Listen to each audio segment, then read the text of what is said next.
Imagine a cena. Homens fortemente armados encurralando Jesus e seus discípulos. Enquanto Pedro decepava a orelha de um dos perseguidores e tantos seguidores de Jesus fugiam desesperados, uma figura, no mínimo curiosa e engraçada, é mencionada no Evangelho de Marcos.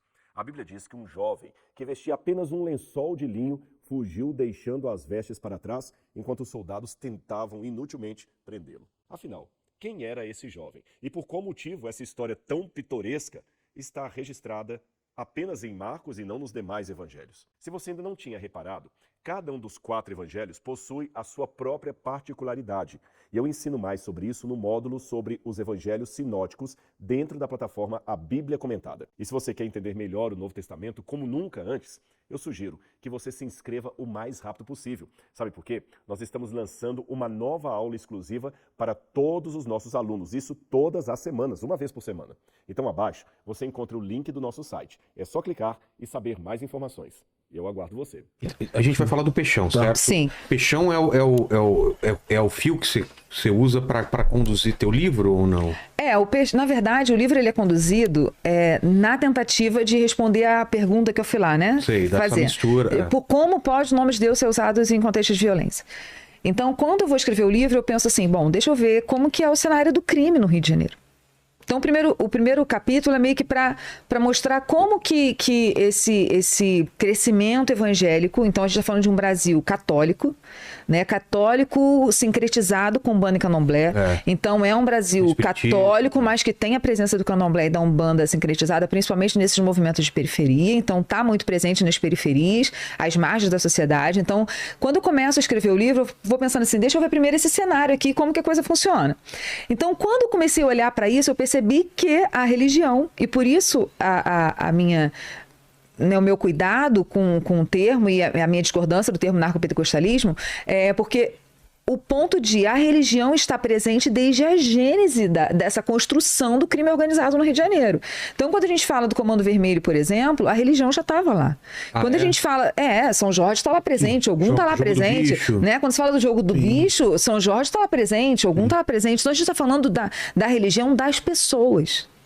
A gente está falando que essas pessoas que estão ali, que são pais, que são filhos, que são irmãos, né, que são maridos, eles também têm as suas religiões, eles também têm as suas devoções. Assim como a gente assiste filme da máfia e tem o catolicismo entranhado lá. Exatamente. Né? Então, assim, como o catolicismo está entranhado na máfia, aqui ele sempre esteve presente, tanto no mundo do crime organizado e do narcotráfico, como no jogo do bicho, como está presente na milícia. Então, eu vou olhar para esse movimento e pensar, então tá bom, então o que está acontecendo que está havendo essa transição de, num lugar onde era exclusivamente católico, sincretizado com Umbanda e Candomblé, então tinha muito essa presença de Umbanda e Candomblé e catolicismo, mesmo a gente tratando de catolicismo cultural, como que agora a gente começa a identificar alguns evangélicos aqui? Não só alguns evangélicos no sentido de identificação evangélica, mas nos nomes, nas falas, nas músicas, na cultura, como que essa cultura evangélica vai aparecendo. Eu lembro que quando eu comecei a fazer essas perguntas, a Cristina Vital estava lançando o livro Oração de Traficante. Então, nesse livro Oração de Traficante, que ela faz uma etnografia de Acari, e ela trabalha, né, junto com quem havia sido o orientador dela, Marcos Alvito, que escreve As Cores de Acari, ele vai contando a história de como o crime organizado, quando ele conquistava um novo território, eles destruíam tanto a imagem que representava o santo de devoção daquele traficante que estava sendo destruído, quanto matavam o traficante. Então não era só o traficante que era destruído, era o traficante e o seu Deus. É um domínio não só do território, mas também é um domínio do Deus que ele acredita. Exatamente. Então, o Traficantes Evangélicos, o livro Traficantes Evangélicos, ele basicamente vai mostrar como esse movimento do mundo do crime no Rio de Janeiro sempre esteve marcado pela presença religiosa. Só que ele esteve marcado pela presença religiosa por essa religiosidade cultural, esse caldo cultural brasileiro que estava tanto com a presença do catolicismo quanto do candomblé e da umbanda, e aí estava naturalizado. Então ninguém vai se escandalizar com um traficante com uma tatuagem de São Jorge. Nem com um playboy, por exemplo, traficante na época, indo lá fechar corpo, saindo do terreiro e sendo assassinado na frente do terreiro. E aí, né, a pesquisadora vai dizer, não funcionou bem. Talvez ele tenha sido o último a fechar o corpo, a gente sabe que não, mas a religiosidade sempre presente. Então, quando a gente fala de traficantes evangélicos, a gente não está dizendo que os traficantes são evangélicos, a gente está dizendo que, assim como sempre houve né, na religiosidade, nesse caldo cultural brasileiro e nesse caldo religioso brasileiro, a religiosidade do traficante como cidadão, como pessoa apresentada sendo católico, candomblessista, umbandista, ela começa a aparecer por conta dessa mudança do campo religioso brasileiro, por conta desse crescimento dos evangélicos, e esse crescimento não é controlado institucionalmente. Esse crescimento, ele é assim mesmo, ele é secularizado. Então a gente está tendo uma secularização da religião.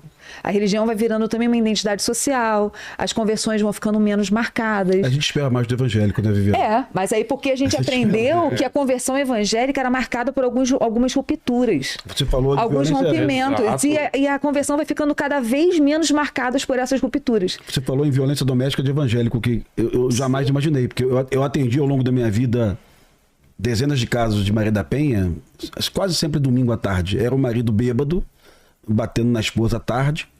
E se esse marido estivesse na igreja, ele não estava bêbado. Se ele não está bêbado, ele não vai bater na esposa.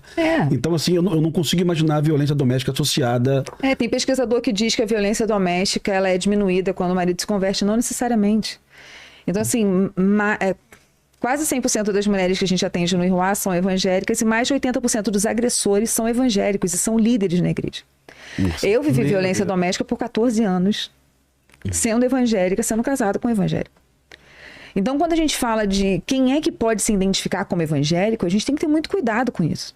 Porque um pastor pedófilo que acabou de ser preso há pouco tempo aqui, né, em São Paulo, esse pastor pode se identificar como pastor e como evangélico? Não deveria. Não deveria, mas se identifica. Então, assim, quem é a gente que pode dizer, né, quem é evangélico, quem não é evangélico? A gente vai entregar a carteirinha, quem é católico, quem não é católico, quem é umbandista. E quando a gente vai percebendo que a religião vai virando cultura, vai se misturando, porque tanto a cultura atravessa a religião, quanto a religião atravessa a cultura. Essa mistura, esse caldo cultural vai sendo transformado no Brasil.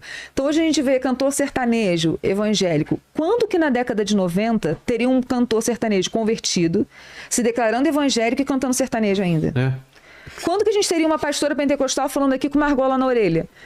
Eu comecei a trabalhar na C&A com 16 anos, tinha que estar toda pintada, maquiada, fazer sobrancelha, fazer unha, pintar unha, eu não podia fazer nada disso que o pastor não deixava. Então, Assembleia de Deus, você não podia pintar unha, você não podia usar brinco, você não podia fazer sobrancelha, você não podia usar calça comprida.